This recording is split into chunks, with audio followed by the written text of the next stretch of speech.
Ya, Horas dari sekitar Danau Toba ini, pinggir Danau Toba. Saya Thomson Siagian. Di samping saya ada Pak Erikson Sianipar ini. Sore, Bang Thomson. Gimana kabar, Bang? Kabar baik. Oke. Sehat, puji Tuhan. Puji Tuhan ya.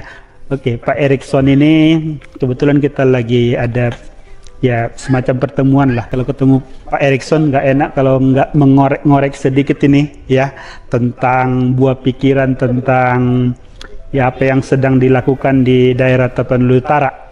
Karena Pak Erikson Sianipar ini sebenarnya adalah tinggal di Jakarta, tetapi sekarang banyak waktunya dihabiskan di Tapanuli Utara. Betul nggak, Pak Erikson? Iya, jadi saya memang lahir di Tapanuli Utara, besar di Tapanuli Utara, Iya. dan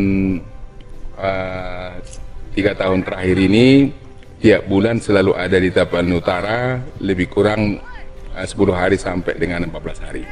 Kira-kira apa aja yang dilakukan Pak Erikson di Tapanuli Utara sekitar ya katakanlah 2 minggu itu gitu? Kita melakukan penguatan-penguatan kepada generasi muda, bagaimana supaya generasi muda ini tetap bisa adaptif dengan perkembangan zaman. Yeah. Kita tahu zaman itu kan terus berubah. Iya. Jadi bagaimanapun pendidikan itu juga harus menyesuaikan. Jadi itulah yang kita lakukan, pembangunan, penguatan karakter. Kan karakter ini kan harus bisa terus di-adjust. Kemudian juga sharing knowledge, apa sih kira-kira pengetahuan terbaru, seperti apa gambaran masa depan, perkembangan teknologi, perkembangan dunia pekerjaan, dan banyak hal lah, sehingga masyarakat yang ada di Tapanuli Utara walaupun jauh dari kota besar, mereka bisa tetap update, nggak kalah-kalah juga kan dengan orang-orang kota. Iya. Kira-kira begitulah yang kita lakukan. Yang disasar kira-kira anak SD, SMP atau anak SMA, Pak? Jadi sebenarnya yang kita sasar itu semua aja yang menggeluti dunia pendidikan kan. Ya. Mulai SD, PAUD, SD, SMP, SMA, sama juga mahasiswa. Namun 3 tahun terakhir ini kita lebih fokus adalah untuk SMP. Untuk SMP ya? SMP, karena kita pikir SMP ini adalah masanya, siklusnya untuk benar-benar kita pastikan dia memiliki pondasi yang kuat untuk melangkah ke level berikut. Iya. Ya, karena setelah SMP dia akan milih SMA atau SMK, kan begitu ya. Dan biasanya kelas 3 SMP itu sudah mulai mengerucut tuh cita-citanya. Maka ketika dia mau kemana arah dia, yaitu di kelas 3 SMP tadi, dia sudah punya harus gambaran kira-kira nanti saya mau jadi apa nih. Iya. Maka perlukan dia punya pemahaman, punya pengetahuan yang luas, kan begitu. Itulah kira-kira asumsi kita kenapa kita di SMP. Kemudian juga Yayasan Bisukma ini kan sudah menjadi partnersnya Kemendikbud. Sejak kapan? Sejak 2020. Sejak 2020. Ya, jadi 2021 kami menjalankan program yang dicanangkan oleh Mas Nadiem, Menteri kita ya, Menteri Mendikbud Ristek, menjalankan program dari program organisasi penggerak. Ya. Dengan fokus kita adalah literasi. Literasi. Ya, bagaimana literasi ini bisa kita perkuat untuk seluruh generasi. Fokus kami tadi untuk anak SMP. Kan begitu. Kita tahu kan bahwa minat baca masyarakat Indonesia itu hanya 1 dari 1.000 orang yang punya minat baca. Minat baca ya. Padahal ketika orang tidak memiliki pengetahuan di zaman informasi, itu sangat berbahaya. Akan menjadi korban dari perkembangan zaman. Maka itulah kita jadikan sebagai program unggulan kita, yaitu program literasi. Bagaimana anak-anak itu bisa memiliki minat baca, memiliki budaya baca yang tinggi. Kemudian bagaimana juga tidak hanya lagi sekedar membaca, sekarang sudah kita naikkan kelasnya, memahami apa yang dibacanya. Tentu kan ini link dan match dengan kebutuhan zaman. Zaman sekarang, zaman perkembangan teknologi, zaman digital, informasi itu kan berseliweran tuh kan. Iya. Ribuan bahkan jutaan, miliaran informasi itu selalu diperhadapkan kita. Pertanyaannya, informasi itu apakah kita bisa memahami atau tidak? Justru disitulah sekarang literasi itu sangat penting agar kita dapat mengelola informasi itu untuk hal-hal bermanfaat. Maka apabila kebiasaan membaca ini sudah terjadi, sudah menjadi habit bagi generasi kita, ya, itu akan terbawa dan akan menjadi pembelajar sepanjang hayat. Karena dinamika itu kan terus berkembang. Perubahan itu kan akan terjadi terus-menerus. Maka orang yang relevan hanyalah orang yang selalu membaca, mengikuti perkembangan zaman. Literasi itu juga menjadi salah satu konsen orang tua. Jadi kepada orang tua kita sampaikan, ayo dong Bapak Ibu, ngajari anak-anak itu. Sekarang kita harus lihat apa yang kira-kira mereka mau. Kan? Jadi orang tua misalnya nih kan, anak-anak itu kan mencurahkan pikiran, perasaannya itu kan udah lewat sosmed ya. Jadi apa yang dia pikirkan, apa yang dirasakan, dia tuliskan itu di sosmed. Maka kalau kita tidak tahu apa yang dikomunikasikan anak-anak itu melalui berbagai media, kita akhirnya kan nggak nyambung, nggak tahu, kita kan nggak bisa kita mengikuti. Maka kita juga berharap kepada orang tua nih, ayo dong orang tua, mari dong kita juga ber-Instagram, kita juga ber-TikTok, kita juga ber-Facebook, kan, bertemanlah dengan anak kita sehingga anak-anak kita ini terus bisa kita dampingi, ya, dengan catatan kita tidak dalam rangka mengintervensi terlalu jauh, hanya kan kita ingin tahu tuh anak saya sekarang kehidupannya seperti apa. Dan yang utama adalah orang tua harus lebih banyak mengalokasikan waktunya kepada anaknya sekarang ini, kan, lebih banyak, karena lingkungan luar ini kan sangat dinamis, kan. Sekarang kita lihat ancaman narkoba, tontonan yang merusak pikiran anak-anak, kan, ancaman pergaulan bebas. Tentu kan sebagai orang tua harus bisa memonitor anak ini supaya bisa mendampingi dengan baik. Ya, Bang Thompson ini kan luar biasa kan, sudah kini aja lah, saya nggak aja, ayo kita diskusi gitu kan. Ini kan seperti ini kan sebenarnya bagus sekali kan, menunjukkan peran aktif juga, menunjukkan peran aktifnya kan, begitu kan. Ya, pemerintah juga kan saya pikir harus lebih proaktif nih. Pemerintah itu kan menjadi regulator, menjadi fasilitator kan, maka pemerintah juga harus mengorganisir ini semua. Jadi jangan serahkan misalnya pendidikan itu ke orang lain. Even misalnya sekarang gini ya, katanya kan SMA itu kan sudah ditarik ke provinsi. Yang ada sekarang di daerah itu kan adalah SMP. Terus ya kita juga harus ikut memikirkan, mengkoordinasikan apa urusannya dengan SMA, karena ini kan masyarakat kita ini nggak boleh terputus, kan. Jadi maka responsibility tetap harus kita ambil alih, tapi accountability sesuai dengan peta peran. Accountability-nya sampai SMP, itu di bupati, kepala daerah, kan. Accountability apa namanya SMA di provinsi, di gubernur. Di atasnya itu kan di kementerian. Jadi tapi ini kan kepala daerah harus bisa mengorganisir, mengkoordinir nih. Jadi nggak boleh misalnya SMA, ketiga SMA itu misalnya entah berantah, kualitasnya menurun, nggak boleh dong, itu urusan provinsi, enggak. Kan harus dikoordinasi. Berada di daerah kita. Itu kan generasi kita loh. Warga kita juga. Kan begitu kan. Tentang nanti alokasi sumber daya, ya ayo loh, itu koordinasi kami saya tentang bagaimana meningkatkan kualitas mutu dari SMA. Kita harus ikut memikirkan, kan kita kan tidak hanya bertanggung jawab menyekolahkan, menjaminkan sampai di SMP, tapi dia harus menjadi generasi yang mengisi pembangunan bangsa ini, kan. Bahkan sebenarnya kemanapun dia, bahkan dia bisa bepergian setelah selesai pendidikan, dia bisa kita monitor, dia sudah kerja belum, sudah berkarya belum. Harusnya seperti itu ya berpikirnya. Jadi jemput bolanya harus ada. Jadi nggak boleh lagi kita sekarang, ya sudah itu bukan tanggung jawab saya, enggak. Maka strong coordination, koordinasi yang kuat perlu dimiliki oleh seorang kepala daerah. Dan itulah kompetensi memang saya pikir yang harus dimiliki oleh seorang kepala daerah. Ini tidak hanya bicara di pendidikan, baik itu di pembangunan infrastruktur, semua sektor ya. Semua sektor harus begitu kan.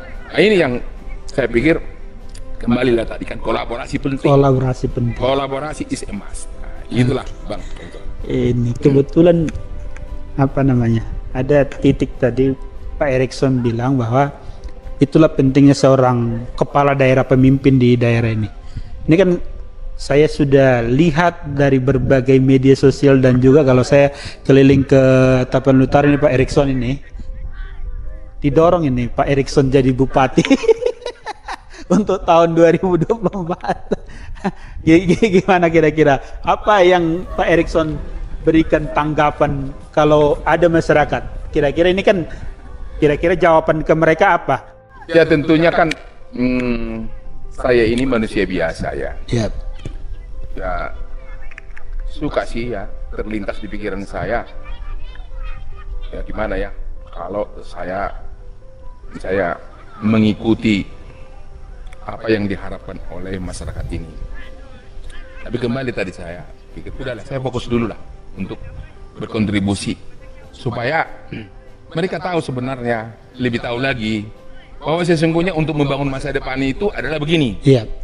Kalau sudah cocok, ya dia senang, dia jatuh cinta. Kan tinggal melanjutkan tuh. Kan? Artinya suatu waktu misalnya, "Woi, ayo dong kita duduk bersama. Mari kita siapkan bersama-sama." Begitu kan, boleh saja kan. Jadi itu poin pertamanya. Kedua,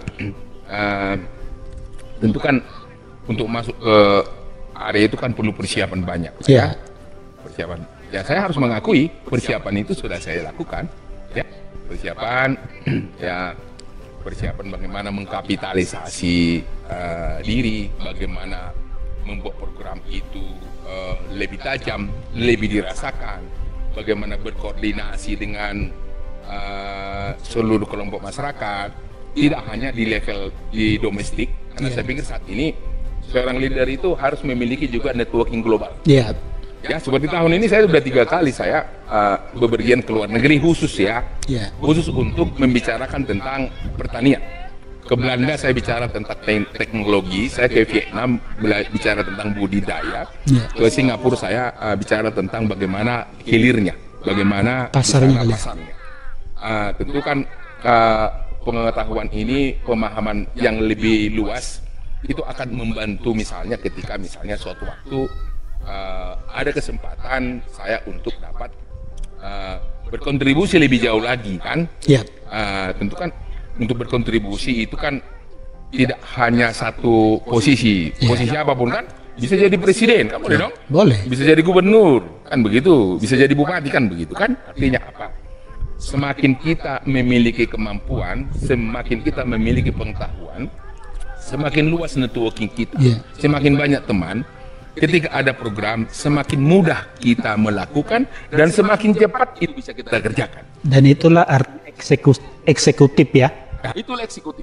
How to execute. Iya. Kan begitu. Iya. Gak boleh lagi. Jadi kalau misalnya lah kita diberikan kesempatan, cara kita terlalu lama bincang-bincang. Gak boleh lagi coba-coba. Nah, gak boleh lagi coba-coba. Kan begitu kan? Nah, jadi begitu kan. Sekarang haruslah ya kita lakukan semua persiapan-persiapan itu. Kan mau jadi apapun kita, namanya membangun kemampuan itu tidak harus mau jadi apa kan, tapi kalau misalnya nanti mau jadi apa itu kan lebih mudah kan, menciptakan kita probability, menciptakan peluang kan begitu kan. Saya pikir masyarakat juga begitulah. Kalau lihatnya misalnya seseorang itu nggak punya kapabilitas, masyarakat udah pintar loh ya, misalnya hanya berkuak-kuak saja tidak melakukan sesuatu kan, kemudian tiba-tiba melakukan sesuatu di ujung-ujung kan gitu. Karena ada orang begitu kan bilang, biarlah bekerja di ujung-ujung aja lah, ngapain melakukan itu, kita kan bukan itu values kita. Itu yang disebut orang sekarang top buburju ya. Gitu. Kan begitu nah, kalau ini udah bekerja terus ya. Ya kita, jadi kan kita kan sudah ini ya, mulai tahun 2009 ya, sudah 15 tahun ini kita terus bekerja kan gitu. Tapi biasalah masyarakat kan ada spanduk, ini agak biasa dong. Jadi apa? Ada baleho kan, biasa lah itu. Tapi ya itulah. Itu juga bagian dari peran serta mereka dalam alam demokrasi ya. Iya betul. Ya, kemudian memang saya begini pikir ya, jangan pernah kita salahkan masyarakat. Boleh saya katakan masyarakat ini adalah hampir semuanya orang baik. Iya. Semuanya pasti mereka itu berpikirnya untuk kebaikan. Jangan sedikit-sedikit misalnya, wah masyarakatnya itu susah, masyarakatnya itu mata hepengon, kan? Masyarakatnya itu susah diajak ngomong, semuanya harus dengan uang. Siapa bilang? Itu saya pikir penghinaan itu. Nah, sama ini dengan juga, kalau misalnya orang ketika dia misalnya maju ke perhelatan politik, Iya. dikit-dikit, wah kasih uang aja. Iya. Nah, itu tadi kan yang Pak Thompson bilang, sebenarnya itu merusak masyarakat. Rusak. Ketika dia misalnya berpikir, kita ngasih uang aja lah caranya supaya saya dipilih. Coba, itu sebenarnya sudah merusak masyarakat. Masyarakat itu sangat baik semua. Apalagi masyarakat di Tapanuli ini ya. Iya. Orang-orang baik kok. Hanya mereka itu kan tidak mengerti, kurang paham tentang kita. Tidak tertransformasi dengan baik jalan pikiran kita. Kami makanya di berbagai desa, seperti yang dibilang Bang Thompson tadi ya. Yeah. Mereka memang begitu. Setelah mendengarkan cerita kita, songoni domang, songono maniana teh, kelas orang kami berbegion, songoni amang merubah nama kami. Dan hepengi HP na utama. Odona perlu kemajuan itu, kemajuan anak-anak, kemajuan ekonomi, kemajuan daerahnya. Kan itu sebenarnya. Karena yang kita sebenarnya yang dijual itu adalah gagasan bagaimana mengembangkan masa depan anak-anak. Bagaimana menyiapkan masa depan anak-anak, bagaimana memperbaiki ekonomi, bagaimana memperbaiki pertanian ini, bagaimana memperbaiki UKM, bagaimana memperbaiki pariwisata, kan begitu sebenarnya. Gagasannya di situ. Ya, Pak Erikson, ini kan kalau kita melihat politik ini kan nggak ada habisnya. Makanya tadi Pak Erikson sebenarnya nggak mau digiring-giring berbicara tentang politik. Seperti apa yang Pak Erikson lihat contohnya ya politik lokal lah di Tapanuli Utara itu.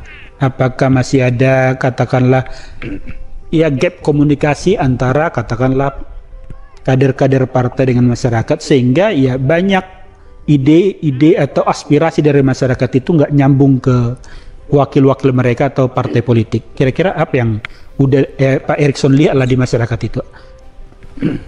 Ya, jadi seperti yang tadi kita bicarakan kan, masyarakat ini makin cerdas. Iya. Masyarakat tentu kan menonton tuh, Iya. kan mana yang memang setelah diberikan kepercayaan kepada legislatif, eksekutif, mana yang mengerjakan, mana yang tidak. Iya. Tentu kan dalam konteks mana yang berkinerja, mana yang tidak, saya kan tidak punya tools untuk itu ya. Yeah. Bukan begitu fokus saya sebenarnya. Fokus saya adalah, ayo saya mengerjakan sesuatu untuk ke depan. Tentu sebagai sosok yang diberikan misalnya sebagai legislatif, eksekutif, ya saran saya sih haruslah juga totalitas untuk memberikan sesuatu kepada masyarakat. Ya. Kita itu dipilih kan bukan untuk semata-mata mendudukkan kita di jabatan, tapi agar kita melayani mereka, agar kita membawa mereka kepada kehidupan yang sejahtera. Kan sangat sayang kan, katakanlah seorang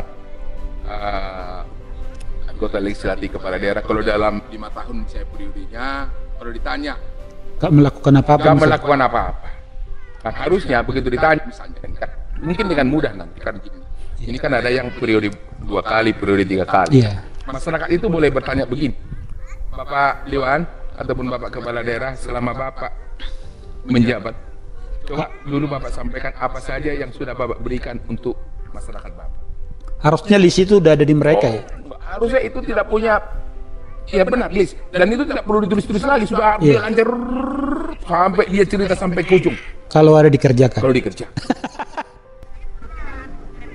Semua kan harus tetap juga belajar. Iya. Legislatif harus belajar, kepala daerah harus belajar. Belajar dari mana pun. Sekarang itu harus go detail, harus turun ke lapangan. Kalau dulu pendekatannya boleh kita dari teori, kita bagaimana mempraktekkan. Sekarang kan sudah banyak sekali teori-teori lagi yang nggak relevan. Maka sekarang itu kita harus menghadirkan teori-teori baru dengan banyak berpraktek. Harus bottom up ya. Iya, harus bottom up. Jadi karena dinamika kan cepat tuh. Iya. Maka dinamika yang terjadi di masyarakat ini harus segera kita dapatkan, kan? Sehingga kebijakan publik itu adalah kebijakan yang mensolusikan persoalan masyarakat. Iya. Sebagai contoh lah kemarin kan, ada persoalan itu pupuk mahal, Iya. kan begitu kan? Terus ketika pupuk mahal, apakah kita berdiam? Harusnya enggak kan? Kami dari Himpunan Kerukunan Tani kemarin langsung aja kami bergerak. Ayo harus ada solusi. resolusinya adalah dengan pupuk organik. Kita edukasi masyarakat, kita perluas edukasinya ke berbagai kecamatan, kan begitu kan? Tapi karena kami punya otoritas yang terbatas, kami punya source yang terbatas, kami bisanya begitu aja. Harusnya yang begini kan lebih diintensifkan, kan? Dibuatkan itu, didorong menjadi industri. Kan begitu ceritanya, supaya jadi solusinya produknya massal jadinya. Ya, massal kan? Kan begitu kan?